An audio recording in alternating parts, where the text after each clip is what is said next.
This is the Believe in MMA Mavericks podcast, featuring your hosts, Mike Straka and Ike Feldman. And he's a fighter we've lived and died with for the past 15, 17, 18 years, Mr. FORREST GRIFFIN, who just joined us. What's happening, man? How you guys doing? Where you guys at? Mike's on a boat. I think he's filming a porno. I'm in the woods. We're doing good though, brother. I'm on a boat I'm on Barnegat Bay in Waretown, New Jersey, Forrest. That's I'm sure you know where Waretown, New Jersey is. Oh yeah, big, yeah. But why a boat? You know what? My buddy has this 32-foot boat, and we just hang here. You know, we're self-quarantining. You know what I mean? Drinking quarantinis. We're drinking quarantinis on the boat. Yeah. You're in Vegas still? Oh yeah, I'm nice. just in Vegas. I'm a little down because the governor said, and it's probably the right thing. He said we're not going back to work till April 30th. It was April 16th, so man, I'm just ready to get back to work, man. I'm ready, ready to see some fights, help some fights happen. Yeah, getting crazy. You are one of the most cerebral, cool, down-to-earth guys and fighters. What advice could you give to us average folk and to your fellow fighters to maybe kill some time during this, however long this is going to be? So I was just having a discussion with my wife. You know, we've kept our daughter, only child daughter, we've kept her away from her friends, because really when you interact and you tell kids to stay 6 feet from each other, how well does that work, right? Right. It doesn't. So we do a little bike riding, but even then they want to stop and we're talking and climb the same tree. I'm like, oh my gosh, So I look at this, my daughter's 8. So for me and my wife, this is probably the last time the three of us can go for a hike or go just the three of us and our daughter not totally hate the fact that she's with her parents. So try to get as much of that as we can, right? This would be, there'll come a time shortly when she just doesn't want to be around us. So we have to kind of bank this time for later, right? So that's my biggest thought going into it after yesterday. And the other thing is too, it's a choice, right? It's a choice I didn't make today. I hadn't worked out today. I hadn't gotten a lot done today. But am I going to be productive? Am I going to use this time to read, etc.? Am I going to start putting walls in my house? Yes, I am. This open floor plan was a horrible idea. We just have one big room downstairs and it's like, oh wow, yeah, okay, I can hear you. I see it's great. Well, we were talking to Liam Kerrigan. He's a former fighter, and he owns an MMA gym in New Jersey. Oh, man. And he can't, he's closed, obviously. He closed shop and he can't train. You as a fighter and a former fighter, you obviously you train every day. You must miss it, right? No, I don't. I train twice a week, man. Oh, okay. I try to do one MMA practice a week with my buddy John over at Syndicate, just to kind of, see what the cool kids are doing these days. And then John Wood? Yeah. Yeah, I like John. He's a great guy. I'll hit mitts or do some bag work one other day a week, but I do nonsensical old man fitness stuff, man.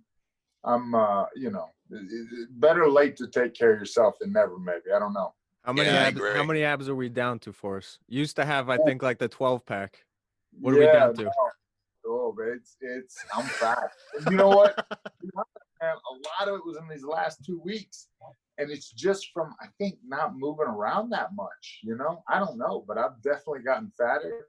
And the fridge, I think Dustin Poirier tweeted the other day that the snacks are calling me. And I was like, they're calling me and I'm answering.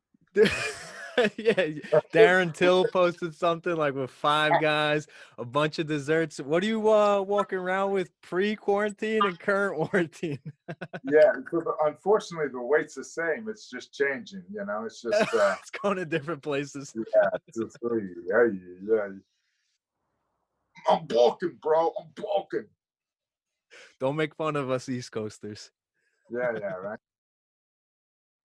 So what's happening? I mean, what's the word? Is there going to be a fight here April 16th? Is that or no, April 18th? Is that happening? What's the deal? What do you guys hear? I mean, trust in Dana White, right? He's best buds with Donald Trump, and Dana White's got that relentless will to get things done and that business mind. I mean, I I I think it's at least a 25% he pulls off Ferguson, Gaethje, Ferguson, Khabib, something like that. Yeah, I agree. I agree 100%. I agree 100%.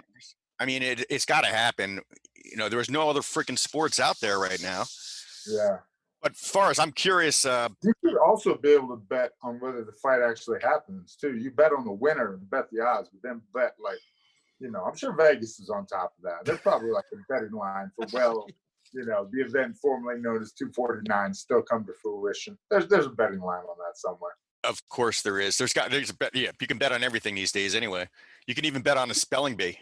Wait, somebody bet on like, what was it, like some table tennis tournament, like $1,000 grand prize. Somebody bet 10 grand on that.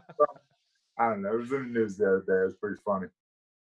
So Forrest, I mean, I don't want to get too much into John Jones, but obviously you know the guy. You know the guy. You know, how you must be feeling. You must have some kind of opinion about what's going on right now. So, man, I mean, it sucks, man. It really sucks. And the thing is he's not a kid anymore. He's a man now, you know.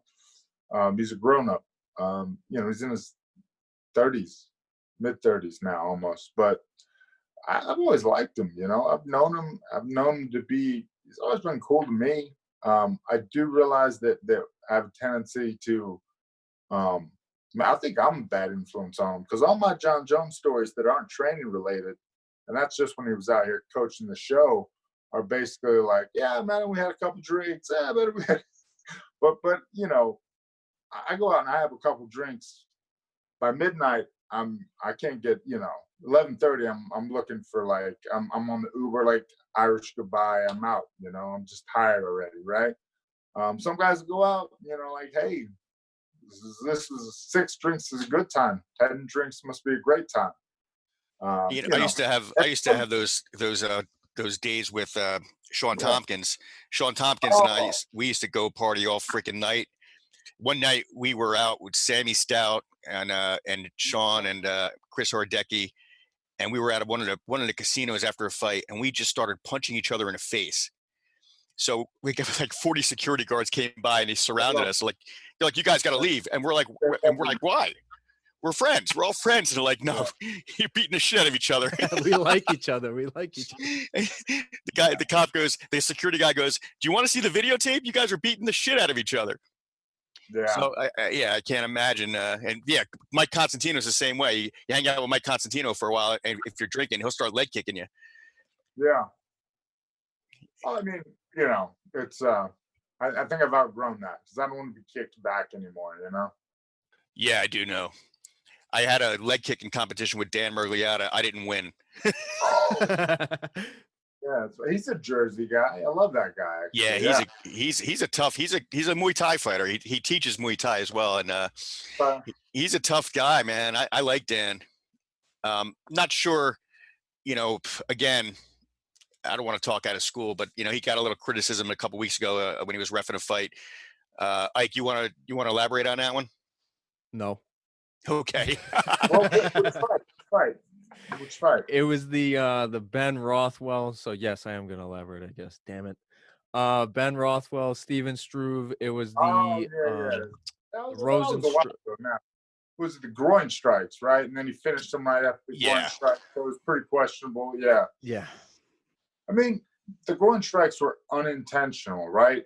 And then Steph, you know, it was a tough situation, right? I've ref fights. It's hard.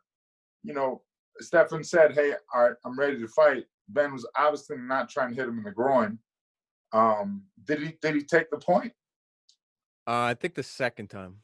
The second time you take the point. I think you took the point, but then the fight ended, and the way the fight ended, and everybody was like, oh, come on.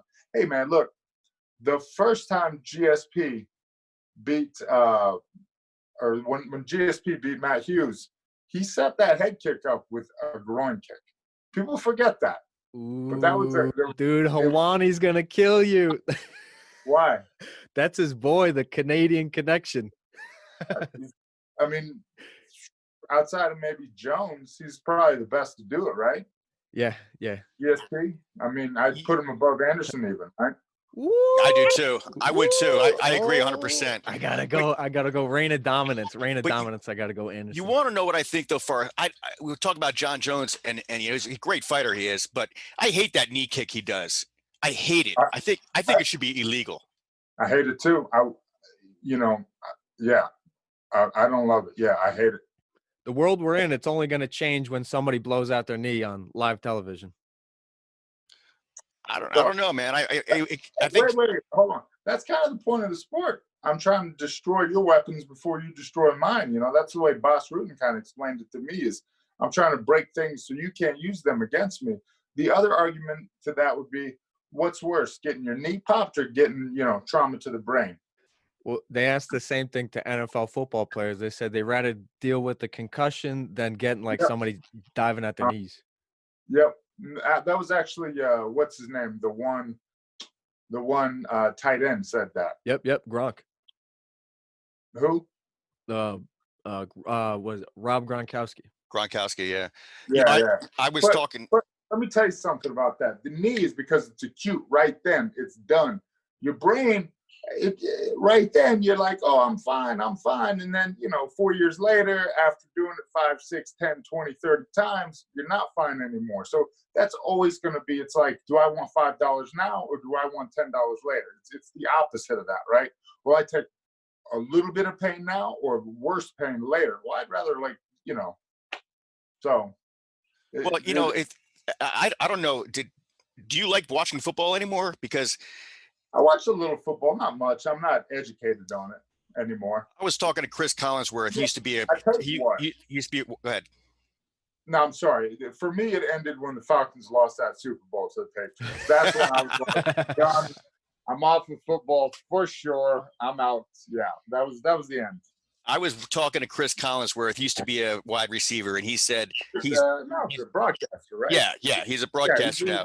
He's got that stoic voice. Oh yeah, he's great. But he said he's never been more frightened than when he's running across the field, like fully stretched out for a football to catch a football, knowing there's a guy coming at him at 90 miles an hour with his fucking helmet. He said that's the scariest place to be when you're stretched out trying to catch the ball. And he said good quarterbacks would try to, keep the ball low enough where you don't get killed. But man, I also caught a football from Dan Marino, and he wasn't even throwing hard. He almost put a fucking hole in my chest. I heard the same thing about John Elway, right? The Elway cross. Oh my God! If the leg hit you, they'll rip your skin open. Yeah. And we're also critical watching football games. Like, how do you miss that? I'm like, dude, he almost broke my chest with a football, and he wasn't even throwing it hard. I played football not too long ago, a flag football game. And, granted, it's been 25 years probably since I tried this. 20, over 20 years. And I was just like, oh my God, I'm running full speed meant to catch a football that's slightly behind me and I have to stop and adjust. How do humans even do this? I was just so blown away. Like, because when you're at high school, it doesn't seem that hard. And then, as you get older, you're like, this is not possible. Humans can't do this. Trust me, running full speed for me is like 15 miles an hour. These guys are running 20. That's not bad. It's like a 7-speed on a treadmill. I might be wrong on that. I might be over exaggerating. We might be like 10 miles an hour. I don't even know. But. Dude, that's why we love you, man. Your modesty and your humbleness. And then you laid it all out there on your fights. Your fights are like the most memorable, like they put the UFC on a different level, man. I just remembered you were on the UFC. When I Googled you were on the UFC video game, man. You were the first UFC cover athlete. I don't know if it was the first game, but you were of the new generation. Yeah. It was, right place at the right time, man. It's funny. I get so much accolades. That damn modesty, brother. Accolades for being tough. And I was pretty tough. I mean, there definitely some things I wish I could have done again. And, the times when I didn't look tough, there was a lot more going on behind the scenes. But guys today really impress me. And I think it's just because there's so many of them. But I mean, think about it, like a Poirier, here's a guy, he got knocked out a couple times. Yeah. And here he is fighting a weight up, whooping butt, and then, what's his name too? Gaethje, So the difference for me is, honestly, it is easy to fight like that until you've been dropped. Until you have a day that you just don't remember and you have to watch it on film. That's when that's when the measure of the kind of person you are comes out. You know what I'm saying? I'm being once that's happened, you lose that sense of invulnerability. It's show me how tough you are after you've been knocked out, after you've been embarrassed in front of a million people, you know? And the people that can come back from that, the Frankie Edgars of the world, the Michael Bispings of the world, you know, I'm just like, wow, I don't think, and it's like me trying to play football with a bunch of middle-aged men. That's the kind of thing fans don't get. Is like that is you can't imagine what that is on your ego, right? So I had like 60% of people have a fear of public speaking, you know, and like next is a fear of sharks. Well, think about a fear of being half naked in front of a cage. So you got that performance anxiety, just like you have with public speaking, and then you got another human being trying to do damage to you. So physical damage, another great source of fear. And then you have the added fear of every potential mate and partner that you will ever have, and every human being that you know that you hated in high school is going to see you potentially be embarrassed. There's a lot of stuff going on that can go wrong for you. And when that happens and you show me, hey, you know what? It happened. I'm back.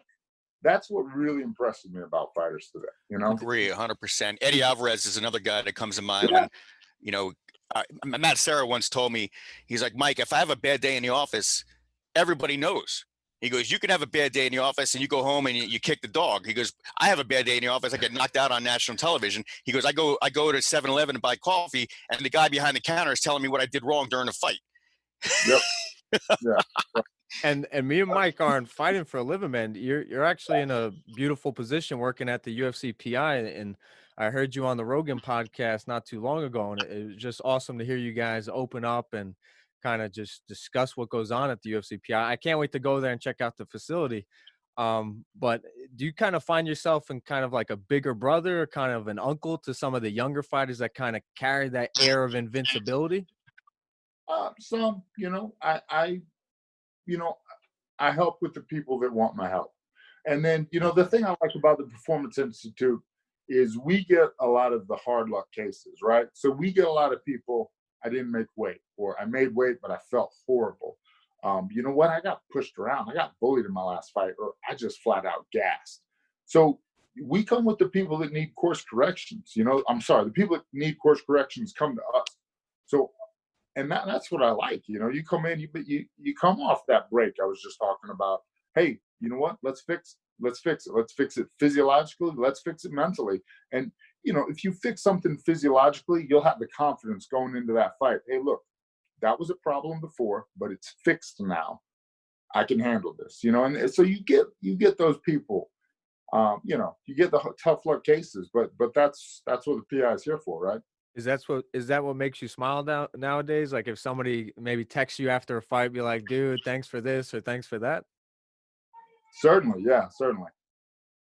Forrest, when you talk about training and the Performance Institute, do you get guys in there? What are your thoughts about a super camp versus like? All right, so you got Albuquerque, you got Winklejohn and Greg Jackson, and you got a huge super camp, right? But then here in Jersey, Frankie Edgar, he goes from one place to another. So he's got 4 different places he runs to every day. It's not really a super camp in his world. He's got to go one place for boxing, one place for jiu-jitsu. What are your thoughts? You know, do you think super camps are the way to go? So there's you know, again, I'm going to give you a crappy answer here. It depends on you. So Frankie Edgar, everywhere he goes, Frankie Edgar is the priority. So when I was in Athens, Georgia, FORREST GRIFFIN was the priority. The practices were set up around FORREST GRIFFIN. Now you go to Albuquerque and you know you're working with these people. If you're not that tier A star that those people are counting on, that they've, you know, they're people that they've had for a long time, the practice is not going to be set up around you as much. You're not going to get as much extra time, right? So you might actually get better coaching, but it won't be specific to you.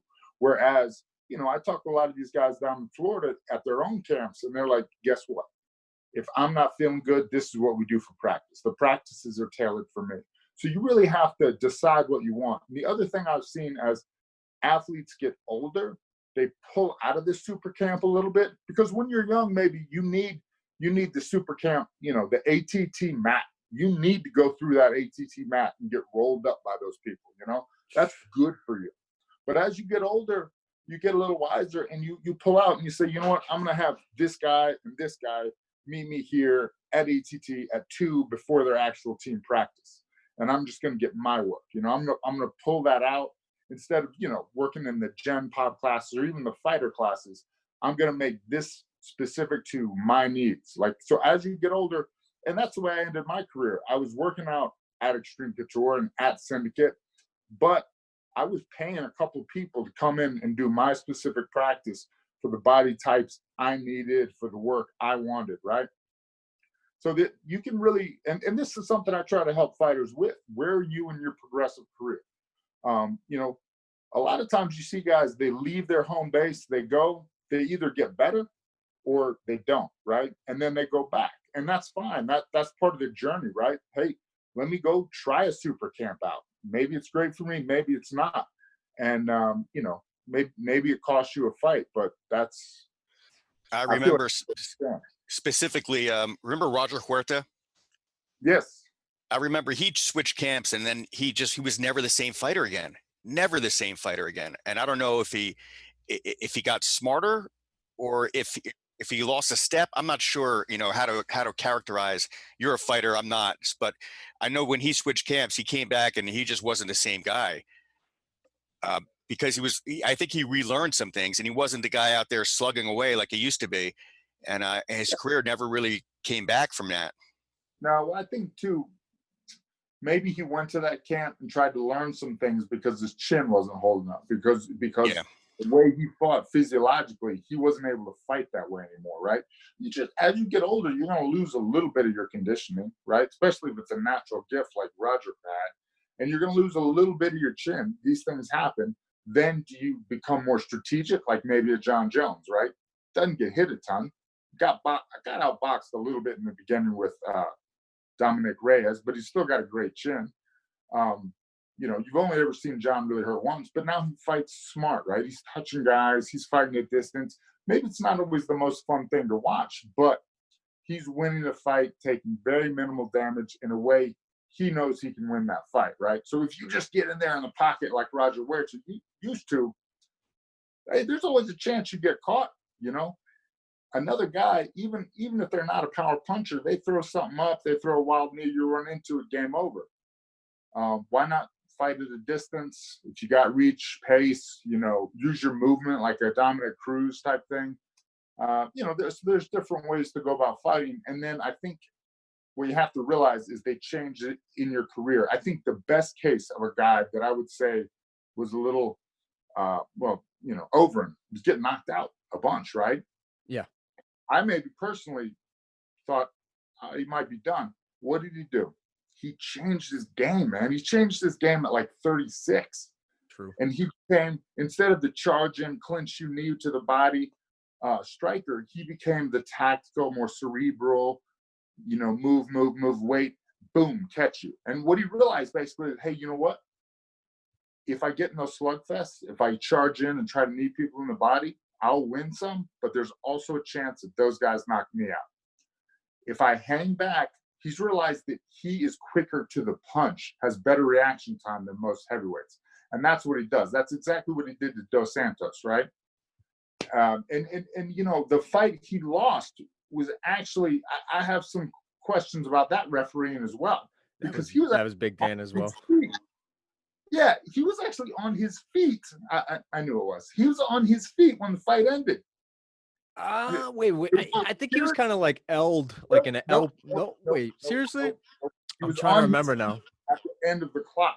Dan never stepped in. Rosenstruck did the old, remember when Sean Shirk got stopped by BJ Penn? BJ Penn just decided the fight was over and he'd won. That Sean Shirk had enough. And the referee kind of was like, okay, stop it. Shirk was on the fence, though, getting his butt whipped. But if you watch that back, it's so late in the fight, you know, they take the clock off the last 10 seconds just because sometimes there's a second difference or two maybe between what's actually on the clock and what's on TV. Do you know what I'm saying? The timekeeper's actual clock and the TV clock, sometimes there's a second difference. That's why they've faded away, right? So that's why they take the 10 seconds out. They remove the clock in 10 seconds.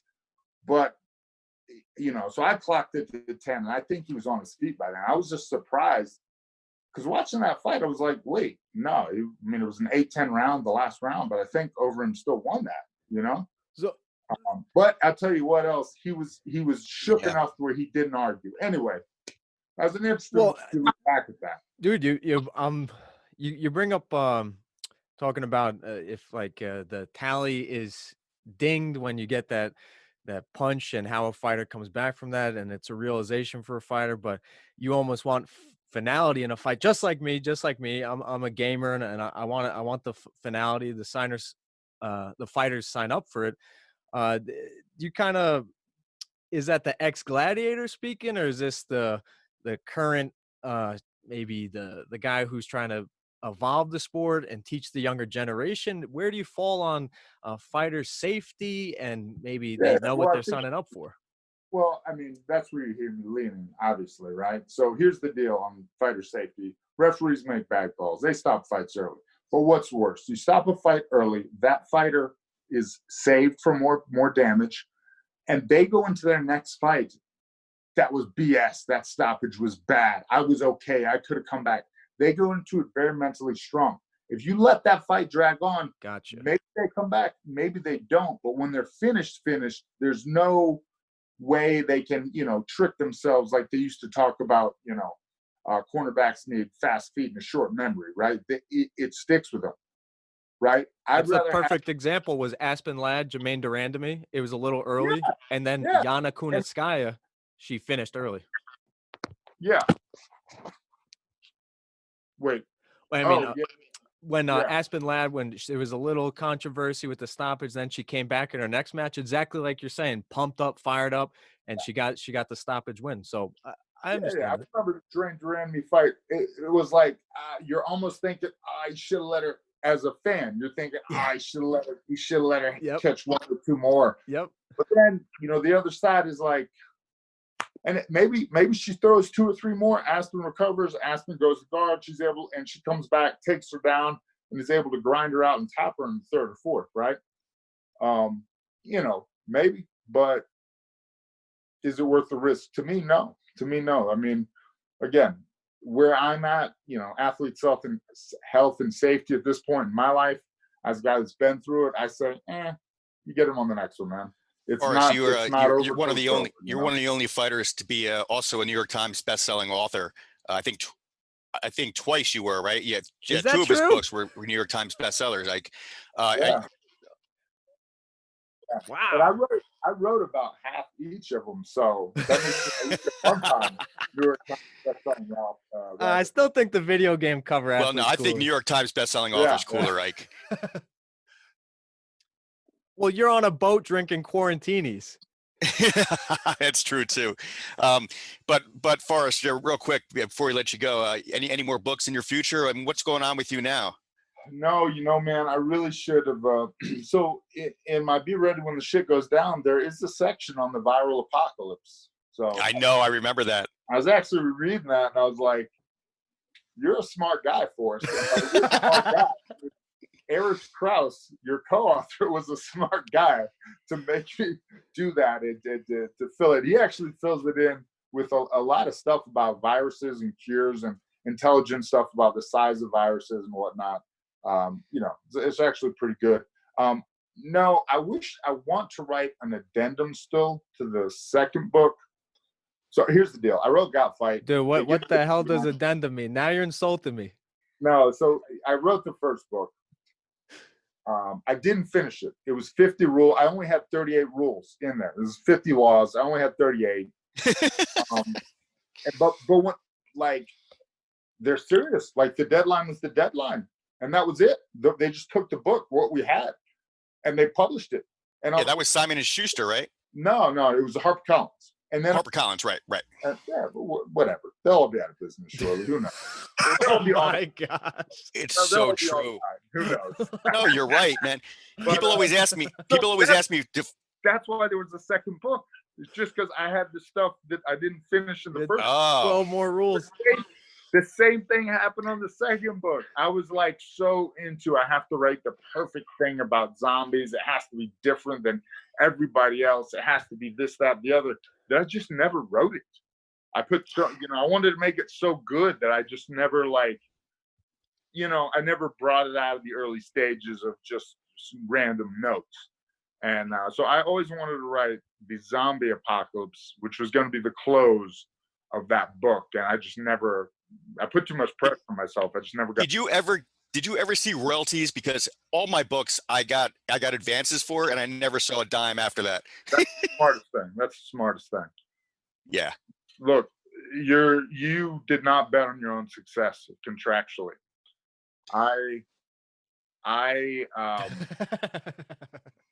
Well, if you never got royalties, that means your contract was set up in such a way that they never made the initial money. They outlaid you back. So I did exactly royalties eventually, and every now and again a check for $16 shows up, and I happily cash it, man.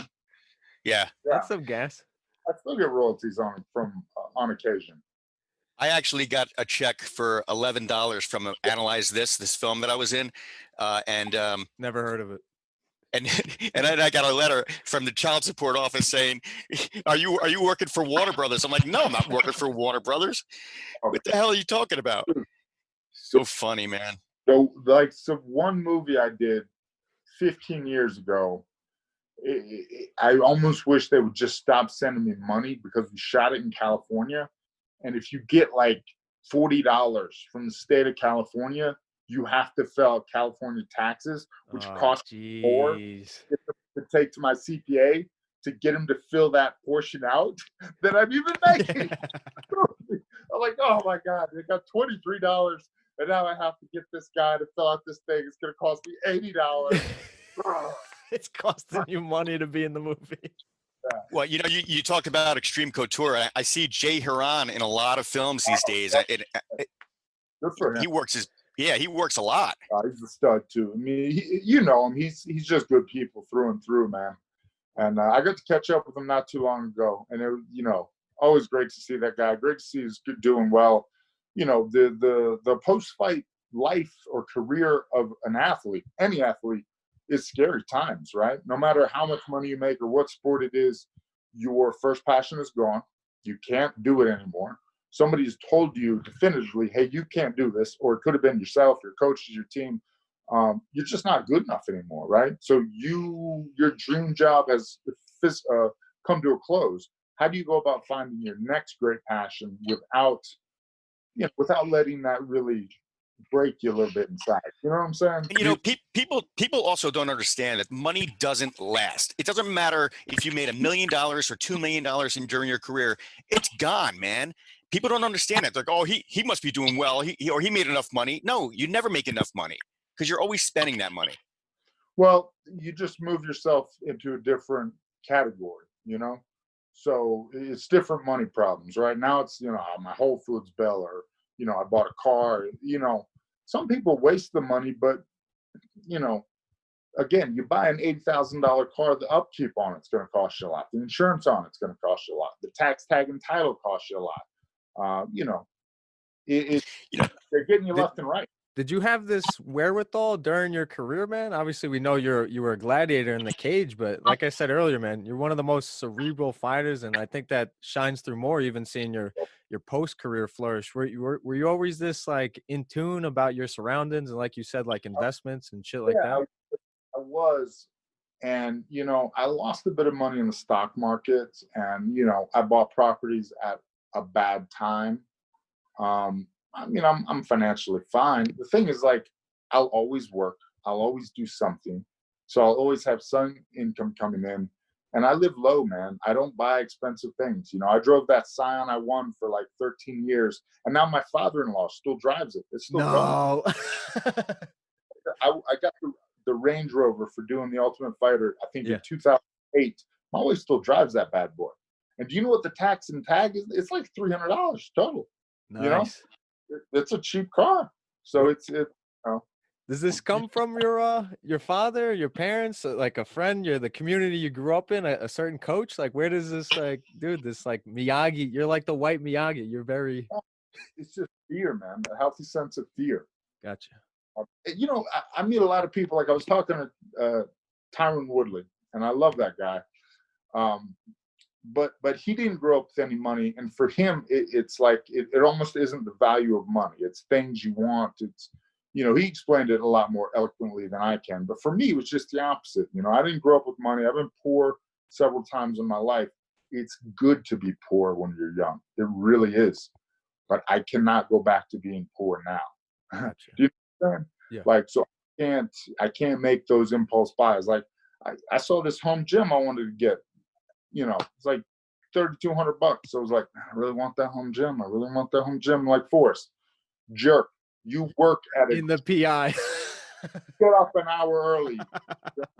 Work at it home, you know.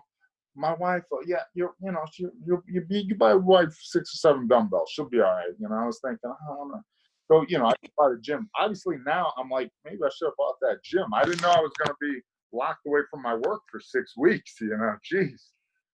But, you know, it reminds me, Frank Mir told me he was in a yoga class with his wife, and he said he had all these little nicks and injuries and all these nagging little injuries, and he said he couldn't even do a downward dog. And he's like, I'm in a room full of soccer moms, and they're like running circles around me, and I'm a world champion fighter. Oh yeah. He's like, I had to take a whole year off. He said just to heal up. Yeah, he's another impressive one. You know, he destroyed that leg, and he just switched his stance. You know, in his 30s as well. He was like, you know what, I can't fight the way I used to fight. I'm just going to switch and do this. But yeah, I mean that's the game, right? With the PI, who's like forget about the cerebral, the intellectual, the mental aspect of the game, dude. Who's the like physical freak that you seen walk in the doors? Francis Ngannou, and then who's the 1A? This is Francis, obviously. So this is the thing I'll tell you. Everything is confidential.